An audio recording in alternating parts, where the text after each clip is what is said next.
Broadcasting live from an undisclosed location. This is the TCMMA podcast with your host, Chris Cross. Whoa!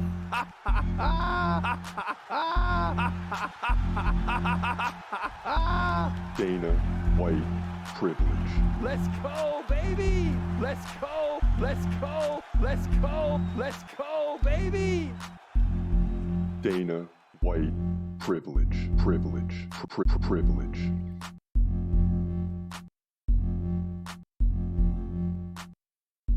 Fight week is back this Saturday night.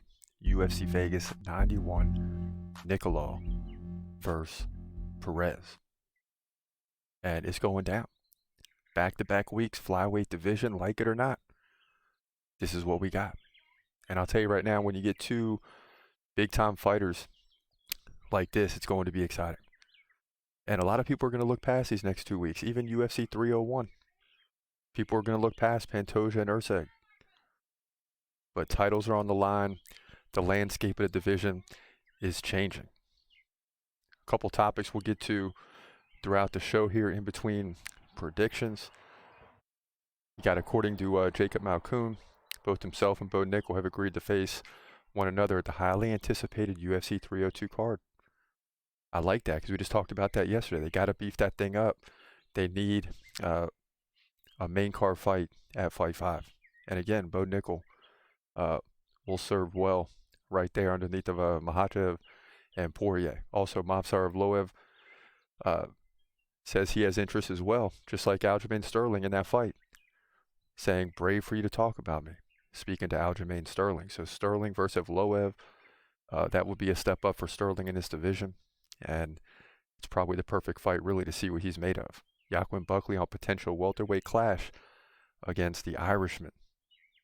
Not Conor McGregor, but Ian Machado Garrett, who's been in talks with Colby Covington to fight, and I told you that's not going to happen.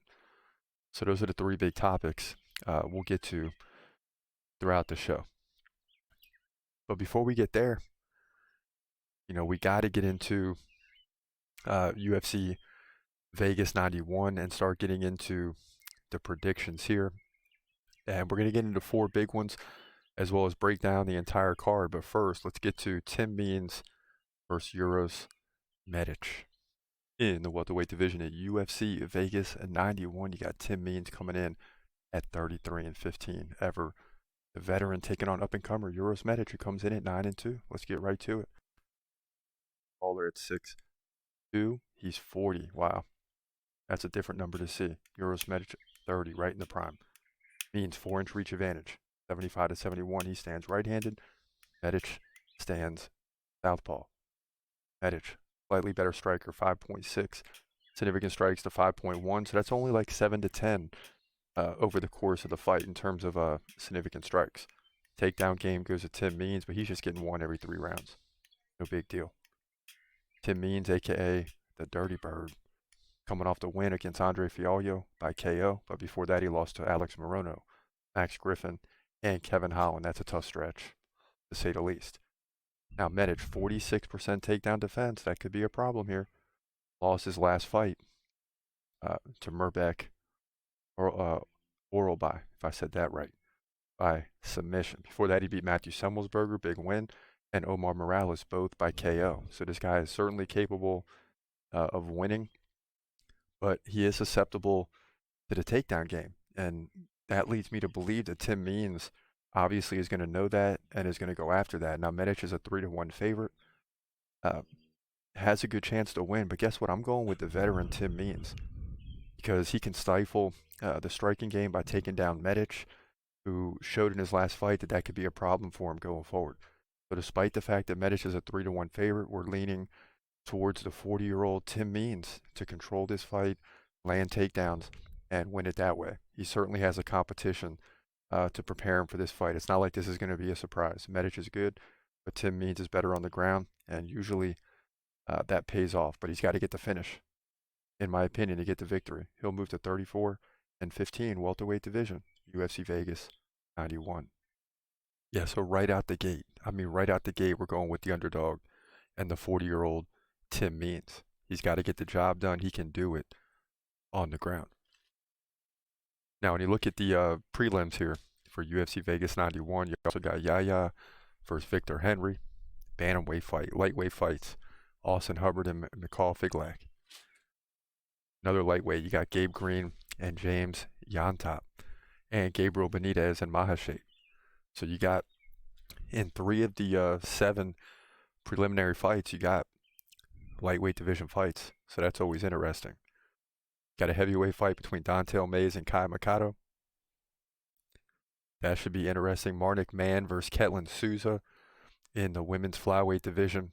And also in the women's flyweight, Ivana Petrovic versus Liang Na. So that's how the prelims look. And you can see Tim Means and Uros Medic up there on the main card. That was the first fight prediction. And we're getting into more. So just calm down.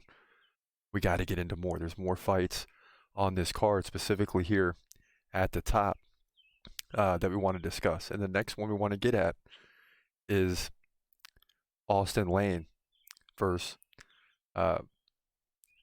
Jonata Denise. And you can see there, this is another heavyweight fight. Should be highly interesting. Let's get into it right now. In the heavyweight division at UFC Vegas 91, you got Austin Lane coming in at 10-4, taking on Jonata Denise, Brazilian, perfect 6-0. Lane, 2 inches taller at 6'6". He's a big boy. He is 36 years old. Denise, 32. Both guys 80-inch reach. Both guys stand right-handed. Now Denise so far, limited action, 7.7 significant strikes per minute. That's really good. 4.5 for Austin Lane, who is a striker as well. But aren't they all in the heavyweight division? No takedowns for either guy. Interesting. Now Austin Lane has lost 2 in a row to Justin. Actually, I know he lost the last one to Justin Tafa by KO. So that's the bottom line there. He lost to Jacoby by KO. So Austin Lane's struggling a little bit. Denise, 100% takedown defense. In his one Contender Series fight, he won by KO. And boy, this is an interesting fight, because I don't know that your first fight wants to be against Austin Lane. But Austin Lane hasn't shown us anything. So we have no choice but to go with Denise. Especially if he's landed over 7 significant strikes, even if it's just at the Contender Series.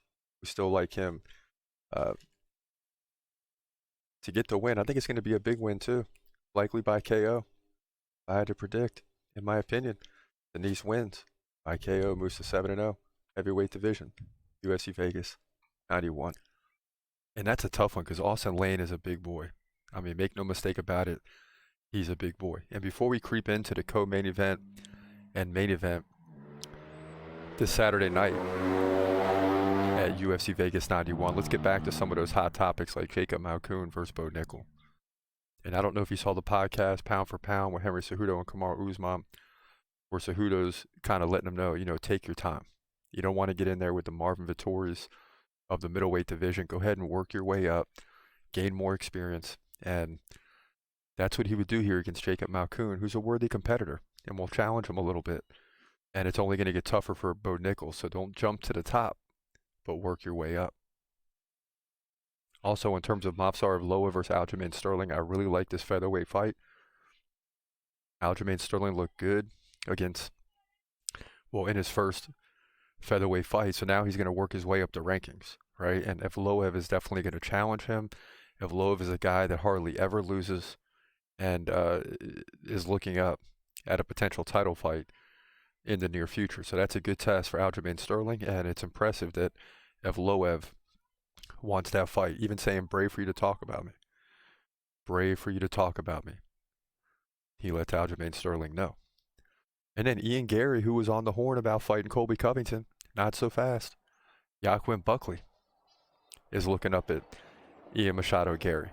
But Ian Gary saying, hey, I'm not fighting down. I'm fighting guys that are ranked above me. That's why he's calling out Colby Covington. Joaquin Buckley says yes. So when he was talking about he only fights up to ranking, I believe he's still ranked above Vicente Luque. But it puts me a lot closer to Ian Gary than he would like to be. So, we're going to make Ian Gary a little bit more uncomfortable with me being in the rankings. And I don't think Ian Gary's even worried about Joaquin Buckley. I think this is something from Joaquin Buckley where he really wants to fight Ian Gary, but I would agree with both guys. I don't see Ian Gary fighting down. I just don't see it happening. Ian Gary's destined to fight up, and that's just the way it's going to go. So who knows who Ian Gary will fight next, but it won't be Colby and it won't be Joaquin Buckley. That's just my prediction on that. Now, next up, we got Ryan Superman Spann versus Bogdan Guskov here in the co-main event. Let's get into that right now. In the light heavyweight division, your co-main event at UFC Vegas 91. You got Ryan Spann coming in at 21-9, not bad. Taking on Bogdan Guskov, who comes in at 15-3. Now, Spann's 2 inches taller at 6'5". He's 32, Guskov 31, no difference there. Spann 3-inch reach advantage. They both stand right-handed. Spann lands more significant strikes, 3.4 per minute to 2.4. So you're looking at exactly 15 significant strike difference over the course of the fight in favor of Spann. Also, Guskov doesn't like to land takedowns. Spann can get one like every 3 rounds, so expect this fight to stay standing unless Spann gets in trouble. Superman Spann, 47% takedown defense, not very good, but it'll be okay in this one. Coming off the loss to Anthony Smith by split decision. Lost to Nikita Krylov by submission. Before that, he beat Dominic Reyes, big win, and Ian Cutelaba. So he's still 2-2 in the last 4. Now, Guskov, 66% takedown defense. I mean, he's stopping 2 out of 3 takedowns. But Spann likely to get 1 or 2 in this fight. He is coming off the win over Zach Palga by KO and lost to Volkan Oezdemir by submission. Both of those fights in the first round. So it's going to be a really close fight, but Ryan Spann is just better right now, both in the takedown game and the stand-up game. So he'll slow down Guskov despite the 15-3 record. Spann's been around, he's a veteran, and will likely win this fight by decision, possible KO. But he's going to move to 22-9, co-main event, light heavyweight division, UFC Vegas 91. Yeah, and this is when things get exciting, when you get into the welterweights, middleweights, light heavyweights, heavyweights. These guys all have KO power, even the lightweight division. But you're going to see a lot more ground game there. So I'm looking forward to this one between Superman Spann and Guskov, and that's just the way we see this fight going. Now, as you creep up into the main event, again, it's a flyweight division fight. People don't always get excited when you have a flyweight main event, and we got back-to-back weeks of it, so you might as well get used to it.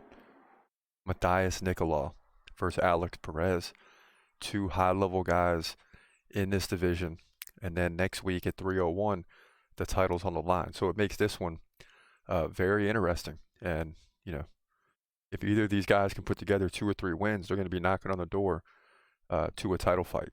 So let's get into this main event. One we need bad because we're 6-7 going in. We'd love to be 7-7 headed towards 301. So let's see which way we're going to go. In the flyweight division at UFC Vegas 91, this is your main event.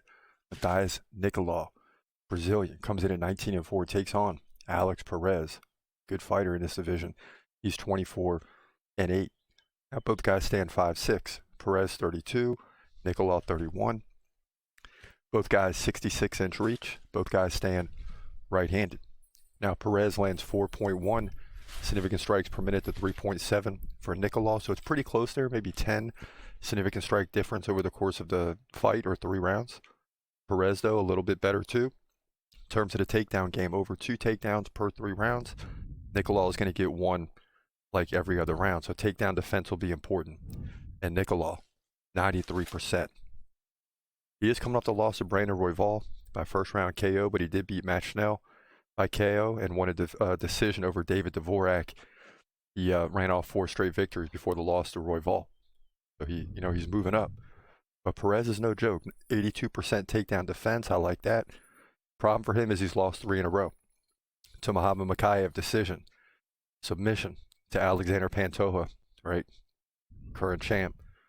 Also got subbed by Davison Figueiredo. So he's lost 3 in a row, but really worthy opponents he's going up against. So this fight's going to be interesting. Perez, a little bit better on paper, but Nicolau is the surging guy right now. And it almost seems like Nicolau is a lot younger than Perez, but he's 31 and Perez is 32. So Not much difference. Not much difference in terms of age. This is going to be a really interesting main event, and we're 6-7 coming into this thing. We need this one bad, and we're going to lean on Matheus Nicolau.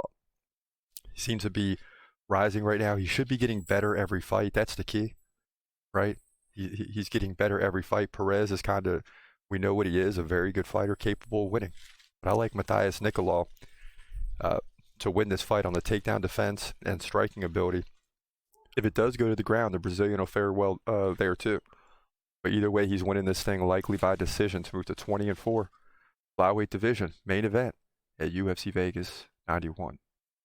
Yeah, and it's a big one in the main event. I mean, this is number 5 versus number 8, right? Nicolau wins this. He's going to maintain his number 5 spot and then be able to call out a Brandon Moreno, Amir Albazi, someone of that nature that's ranked higher than him in the division. So look for this to be a battle, and look for it to be a fight that sets up a title eliminator in the next one. Again, they're all title eliminators if you lose, but at the same time, this is like a quarterfinal. The winner gets a semifinal and a fight to potentially fight for a title. So I look for Nicolau to win this fight. Again, we know what Alex Perez is, a very good fighter, but he's not going to win this one. And that's how UFC Vegas 91 sets up 13 fights, and that'll lead us into UFC 301 with a big flyweight title on the line next week between Pantoja and Steve Erceg. Highly looking forward to that one. But you know what that means. It's time for us to get out of here. Hope y'all enjoyed the prediction show. This is a TCMMA podcast. I'm Chris Cross, and as always, have a great day, and God bless. Peace.